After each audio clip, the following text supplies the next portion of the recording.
구독과 좋아요로 응원해주세요. 안녕하십니까 선생님들. 약과 식품과 건강에 대해서 공부해서 나누는 건강나눔 정세훈 약사입니다. 이 영상을 클릭하셨다는 건 적어도 빈센조를 보고 계신 분이시겠죠. 혹시라도 볼 예정인데 이 영상부터 보신 분이 계시다면 중요한 스포가 될 수도 있으니 본편부터 시청하시고 이 영상을 보시길 바랍니다.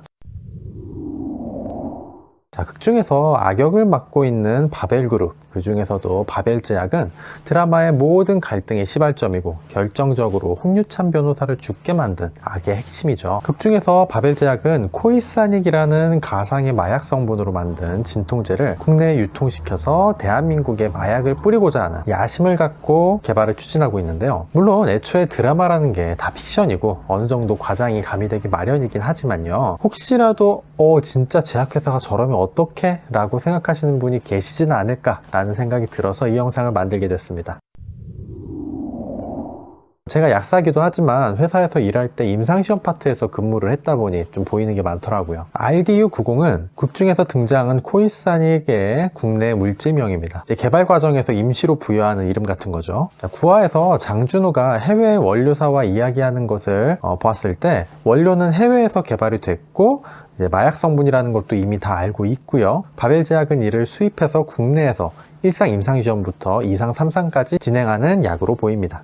언론 보도는 부작용 없는 진통제 신약이라고만 나오는 걸로 봐서는 마약이라는 건 식약처는 물론이고 이제 외부에 철저하게 숨긴 것으로 보입니다. 애초에 식약처에서 물질에 대한 정보와 전임상시험 결과를 바탕으로 1상시험을 허가하거든요. 임상전 자료에서 이 물질이 마약이라는 사실을 작정하고 숨겨서 어찌어찌 그 수많은 식약처 공무원들을 전부 다 속였다고 쳐볼게요. 분명히 1상, 2상, 3상 진행을 하면서 많은 환자에게 투여가 될 거고 특히 3상 같은 경우엔 대상자 수가 아무리 적어도 수백 명이 필요합니다. 절대로 한 개 병원에서 모두 진행할 수는 없어요. 그렇다면 여러 병원에서 진통제 임상을 했을 텐데요. 자, 이게 애초에 마약인데다가 바벨제약이 사람들을 중독시키고자 하는 목적으로 만들었기 때문에 먹는 과정에서 마약 탐닉성에 대한 이상 보고가 들어가지 않을 수가 없습니다. 환자가 먹다 보니 이게 기분이 좋고 자꾸 먹고 싶어요. 이렇게 이야기를 하면 이 내용을 모두 임상시험 기록지에 다 기재를 하도록 돼 있어요. 이것까지 막으려면 결국 해당 임상에 참여한 모든 임상시험 병원에 참여한 의사들, 연구간호사까지 모두 매수를 해야 된다는 이야기가 됩니다. 스케일이 점점 커지죠.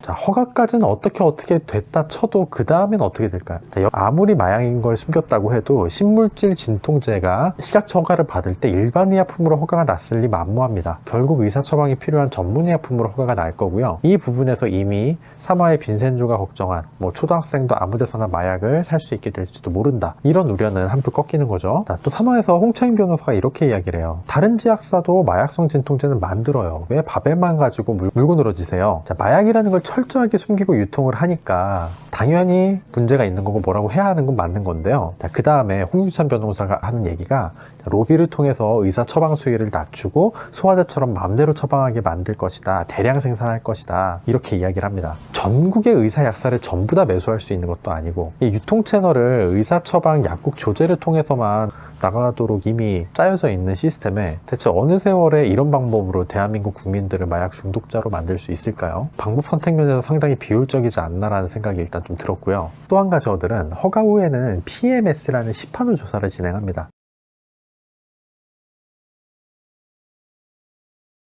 이 시판후 조사 과정에서도 부작용 수집을 또 하거든요. 보통 시판후에 6년간 3,000명 환자들에 대한 의약품 사용례를 일일이 수집하게 되어 있습니다. 여기서도 마찬가지로 이 탐닉성에 대한 보고가 들어올 수밖에 없을 텐데요. 그나마 임상시험 동안에는 부작용 보고가 전부 다 회사로만 수집이 되기 때문에 회사에서 정말 작정하고 자료를 싹 다 조작하면 이거 마약이라는 거 새나가지 않게 막을 수도 있겠죠. 그런데 문제는 시판 후부터는 한국의약품안전원이라는 곳으로도 그 부작용 보고가 들어갑니다. 결국 이 진통제가 마약인 걸 숨기려면 식약처를 넘어서서 한국의약품안전원까지 전부 다 매수를 해야 사실 이쯤 되면 굳이 부작용 처리 기관이 없어도 인터넷으로 아름아름 퍼지지 않겠어요? 이런 사실이. 그런 것까지 다 막을 수 있을까요?